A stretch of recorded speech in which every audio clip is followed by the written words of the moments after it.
the contents of this unit is, firstly we have introduction to polymorphism concept, then there are the types of polymorphism, then the operator overloading concept we're going to discuss for the how to overload the operators, different operators. Then next concept is overloading unary operators. Similarly, we have to overloading binary operators.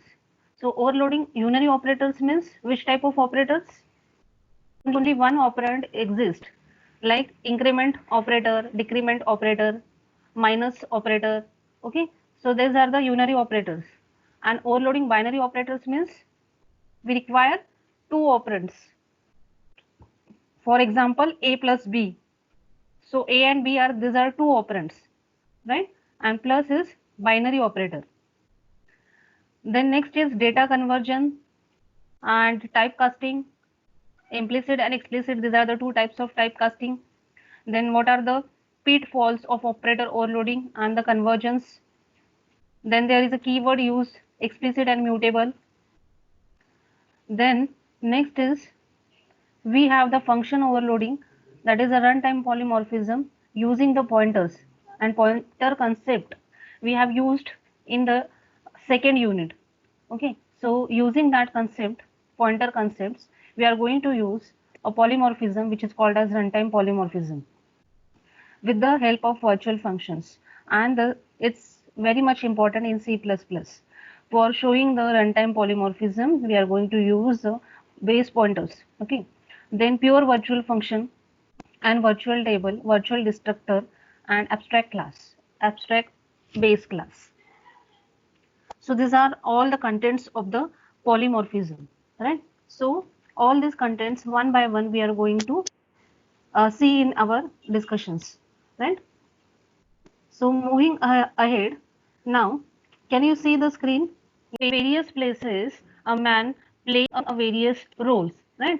So this is nothing in the our C++ or the OOP concept. We call it as a polymorphism. Okay, so acting something at different places differently in different doing functions. Okay, so in this case, one man, when it goes to the market, it is acting differently. When he is with family, it is acting differently. When he is in office, he is acting differently. Okay, when he is going for traveling, he is acting differently. Likewise, a polymorphism is there. The concept which we are going to see is the polymorphism. Now, if we have taken the example of human behavior, then in the classroom, as I am behaving as a teacher, right? So in a classroom, I'm behaving as a teacher. This is the one of the form of my function. Okay. Then in the shopping mall, again behave as a customer. This is another form. Then at home, behaving as a mother or father. This is another form. Then in the train or in the bus, behaving as a passenger. This is another form. The same person with the different behavior based on the location, based on the location, right? So this behavior is nothing, or the form of that behavior according to its perspective or the location, it differs. If behavior is a function, if we take that behavior is a function, then based on the parameter, the location, its functionality changes. Then based on the parameter location, its functionality changes, as the functionality in the classroom changes according to the teacher. Okay, if the shopping mall is there, then the functionality again changes as a customer. Okay, likewise it will change according to the parameter. Okay, so similarly concept of polymorphism we are going to use in our C++ language. So what is the definition of a polymorphism? What we call as polymorphism, if I want to write a definition. So ability to make more than one form, a function to exhibit different behavior with the different instances. And this behavior dependent on the type and the number of parameters. So this behavior dependent on the type, which is the data type, we call it as a data type, our return type, and the number of parameters. So how many parameters or which type of parameters you are passing, right? So all this in consideration. So the word meaning, that is polymorphism, we can break this into two. Poly means many or multiples, and morphism means forms. So a function exists in multiple forms, right? So a function exists in the multiple forms. So this is what the concept of polymorphism, or definition of the polymorphism. So here we have the different types of polymorphism. As we have knowing this type, already we discussed this. So one by one, we are going to see this. As we have a polymorphism concept, it is having the two main types, compile time polymorphism and runtime polymorphism. Then the compile time polymorphism is again divided into the operator overloading and function overloading. And runtime polymorphism is divided into the virtual function, or basically we can implement the runtime polymorphism by using the virtual function concept. So when we say the polymorphism, main is the polymorphism concept, in that there are two types. One is the static, okay, or compile time polymorphism. We call it as a compile time polymorphism or static time polymorphism. Why? Why we call it as a compile time polymorphism? Because memory allocation is done at the compile time. The reason is what? The memory allocation is done for that particular function at the compile time. Now in this case, the object is bound to the function call. The object is bound to the function call at the time of compilation. At the time of compilation. That means whenever we create an object and we call the method, when we create an object and we call the method, so that binding is done at the compilation time, then it is termed as a static polymorphism or compile time polymorphism. And also the another name given to this concept is the early binding. What is it is called as early binding. That means before the execution takes place at the compilation time, whenever the memory allocation is done, okay, whenever the memory allocation is done, it is binded with the function call. It is so it is means object, because everything in OP is with the help of object we are doing. Okay, so object is necessary here, and when we call the function, that is a member function or the friend function. Okay, so that we call at the time of the static or the compilation period, and it is bounded by the function call, that is memory is allocated, then it is termed as early binding. And the function overriding and the constructor overloading and the operator overloading. Okay, so function overloading, function overriding, constructor overloading and operator overloading, these are the four parts with the help of which, or how we can arrange our program for the static time polymorphism. So with the help of these four cases we can apply this. Okay, and second, another form, that is a dynamic or runtime polymorphism exists. Now, as we say, the dynamic word is there or the runtime word is there, that means it is not happening during the compilation period. It is happening during the execution time. That means till the time it doesn't know which is where is the memory or which memory you have to execute, which part of that particular function. Okay, so you have to use here the concept which is called as a virtual function. Terminology virtual function.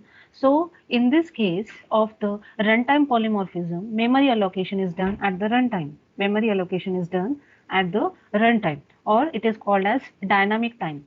When we say that a dynamic time, as we have already discussed the pointer concept as well as the new and delete operator concept, which is the memory management operators, okay, which is the memory management operators, which will take that allocation of the variables or the array at the runtime. Similarly, we have this a polymorphism for the functions. Okay, so for the functions, we use the virtual functions to show that the whatever the address is getting at the runtime for the execution of that function. An object is now needed to bound to the function at the call at the time of the execution. So object which is going to declare, okay, object is declaring, and this object will now bound to that function at the time of the execution period. It is not during the compilation. So whenever the compilation process is over, after that compilation process, your function is getting the call for the that particular execution. So also the memory is also allocated at the time of execution only, not before that. So because of that, it is also called as the late binding. Because of that, it is also called as late binding, right? And how to achieve this late binding? With the help of the virtual function calls. Virtual function calls, right? Understood this? With the help of the two concepts, that is a compile time polymorphism, or it is called as the early time polymorphism. Early binding is done at the time of the compilation period, and whatever the object is bounded with the function call at the compilation time. And various in runtime, the objects are bounded at the execution time. So it is a late binding. It is a late binding. Okay. So here main parts are achieved with the help of the function overloading and operator overloading. This we have to see, function overloading and operator overloading. And here we have to use the virtual function and pure virtual function. So a difference between the compile time polymorphism and runtime polymorphism can be asked. Okay. So you have to write these differences, right? Then the process of operator overloading, or the concept of operator overloading. The process of making an operator to exhibit different behavior for the different instances. So one operator can exhibit differently at different instances, and the mechanism to give a special meaning to that particular operator is a operator overloading. So this provides a flexible option for creating the new definitions for the different operators when they operate on that class object.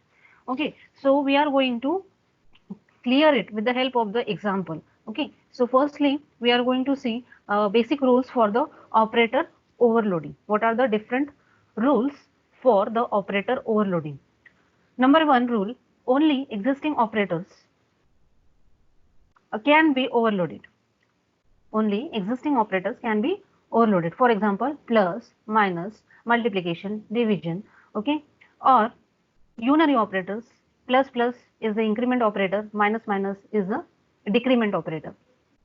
New operators cannot be created, or they cannot be overloaded. New operators cannot be created or overloaded. One of the operand has to be user defined type, and in that one of the operand has to be user defined type. Then the basic meaning cannot be changed. Basic meaning cannot be changed means if you are using the plus operator, right? If you are using the plus operator, symbol is for the plus, and you are doing the subtraction using that plus operator, this should not be done. This should not be done. Okay. So you have to use the plus operator for doing the addition only. And if you are using the subtraction, then use the minus operator only. Right? Then the syntax rules for the original operators must be followed. Syntax rules for the original operator must be followed. So whatever the syntax, if you are doing the addition a plus b, that is the syntax rule, and you are providing the addition answer into the c variable, then c is equal to a plus b. This is the instruction. You cannot write like a plus b is equal to c. Okay. So few operators cannot be overloaded. We are going to see which operators cannot be overloaded. Okay. So general process: defining a class with the data types to be used for overloading operation. Defining a class with the data types to be used for overloading operation. So we have to define a class with particular data types which can be used for overloading operation or operation functions. Then declaration of the operator overloading function. So we have to declare that, whether you have to define inside or outside, but you have to declare it, operator overloading function. Then this can be either as a member function or as a friend function. So the operator overloading can be done with the help of the member function or a friend function. What does this mean? We can overload the operator with the help of the member function either, or we can use the friend function. We can use the friend function. Okay, the only two ways are there to overload the operator, either using the member function or using the friend function, right? Then next is defining the operator overloading function for implementing the required operation. Then we have to defining the operator overloading function for implementing the required operation. Defining means now actually you are going to write down the body of the function, what operation or what steps you have to implement in that particular function. Okay, so that particular, if addition function is there, then you have to do the steps for the addition. If subtraction function is there, then you have to do the subtraction steps there in the body of the function. Then the general syntax of the function, here return type is return type or data type, then class name, then the scope resolution operator. If you are writing the outside, then you have to use the scope resolution operator. then a keyword operator, then a keyword operator is used here because you are doing operator overloading. So it is essential to write a keyword operator followed with a op and in bracket the argument list. Okay, for example, you can see in the example float is the data type or the return type, then followed with the operator keyword as I'm writing there only. Okay, as I'm writing inside the class. Then if you are writing outside the class, then the class name is required, right? After that, scope resolution operator. So if you are writing inside, then how you are writing? Operator, then plus which operator you want to do overloaded, that operator sign will come there. So if I am operating plus overloading plus operator, then I will write there plus. Then in bracket, I am writing the argument list. Now suppose I am just passing one argument, that means only one time float I am passing here. So this is what you are writing in such a manner that return type should come, then operator keyword should come, then the actual operator and the parameter list should come, followed with the definition of that particular function, what operation you want to do. Similarly, next is the another, that is a, now in this case, see, in this case, next example, look, vector, operator, minus, vector. Now what does this vector? Vector is a user-defined data type. Now user-defined data type, that means it is a class type, vector.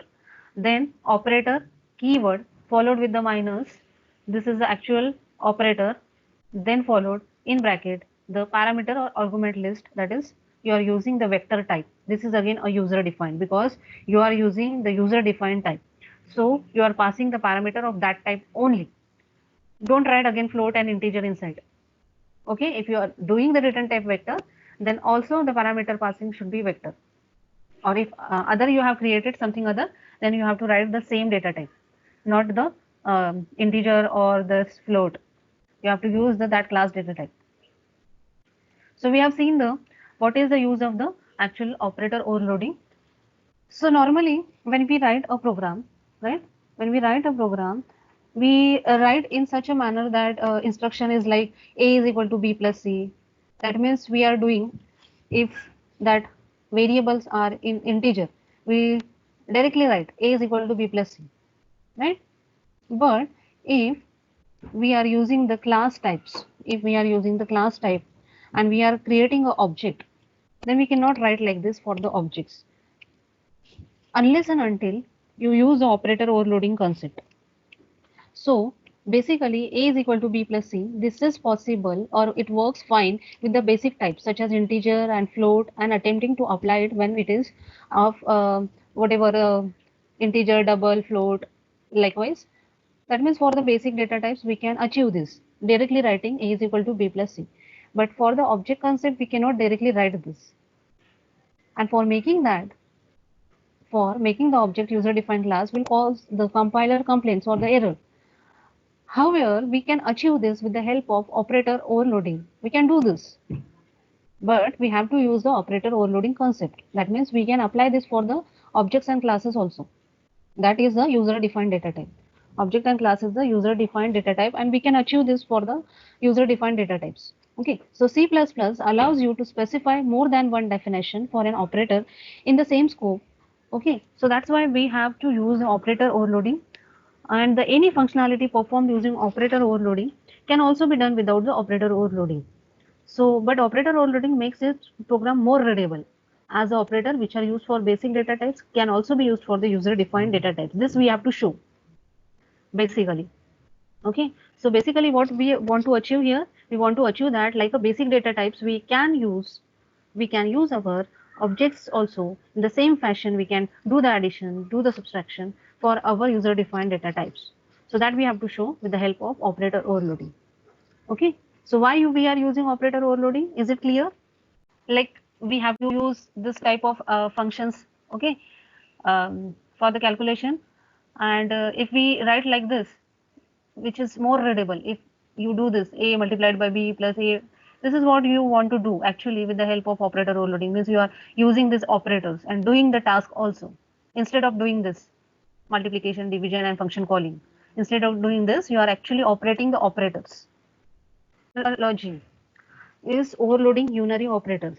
So as already told you, we can overload the unary operators and the binary operators, and we can overload certain operators and we cannot overload certain operators.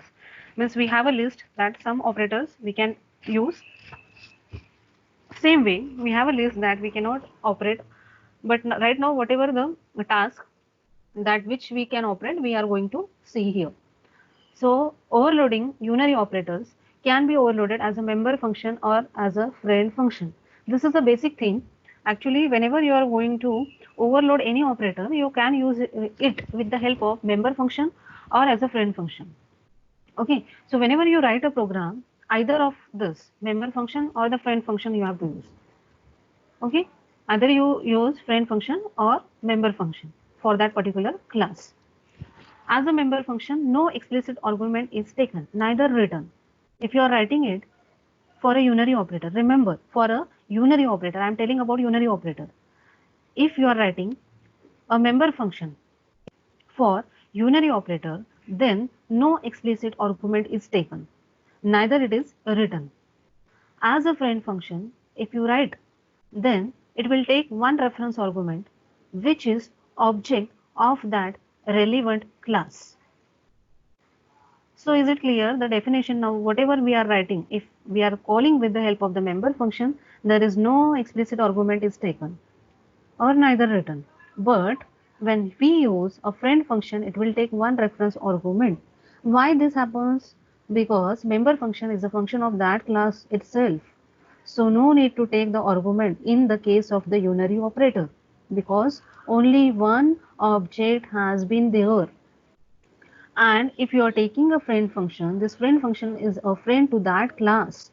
So we have to explicitly pass the argument as the object of that class. Show the example of the minus. Minus means this is unary. This is unary minus. That means I want to negative the value, or I want to, whatever the value is there, some that I want to negate it. Okay. So suppose for example, I am overloading a unary minus operator. Unary minus operator. What is that? If you are writing something, suppose you are writing value 10, okay, and you are using a unary minus on that. So what you will get as answer? Minus 10, because you are using unary minus, right? Have to use here. Now we are going to look with the help of the member function. With the help of member function, this program. Member function means which one? Which is written inside the class, and it is the member of that class. So for example, class example int a comma b. This is the variables, member variables. Now you are writing in the void input. That means you are entering the value of enter a and b. See in a and b value. Now you are using the operator overloading function. Now this operator overloading function has the return type or data type void operator, and minus. Minus is unary operator. In bracket you are passing nothing, because as we have discussed, the rule is that if you are using a member function, no explicit argument is taken.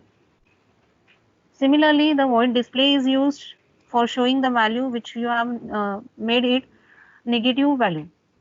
So you are plus putting cout statement here again, then showing the value of a and showing the value of b. Right. Now, when you write the operator overloading definition of this operator minus, you are writing outside the class. Class is ended over here. Okay. So when you write the void class name, scope resolution operator, then the actual keyword operator, then the which operator you are going to overload, unary minus. This is unary minus. Okay. Then in bracket nothing you are passing as a parameter. But when you use the friend function, you are passing one argument. Just here object, same way you are writing object here. Okay, but you are writing a member function, so you are like using this statement. And then what values you have to do here? A is equal to minus a. What is our task? We want to make it operation unary minus. That means you want to, whatever the value, you have to complement. So a is equal to minus a. Similarly, b is equal to minus b. Okay, and closing brace. That means this you want to give as a definition of this operator function, which is a member function of the example class. Okay, so now when you execute this, before that execution takes with the help of main function example and the e, this is the object, then you are going to use the method called e dot input. This will input out the values. Then you have performed this whatever input, and you are using this input and showing the minus e. Minus e what? You have taken the object and you are overloaded. That's why you can write this statement minus e.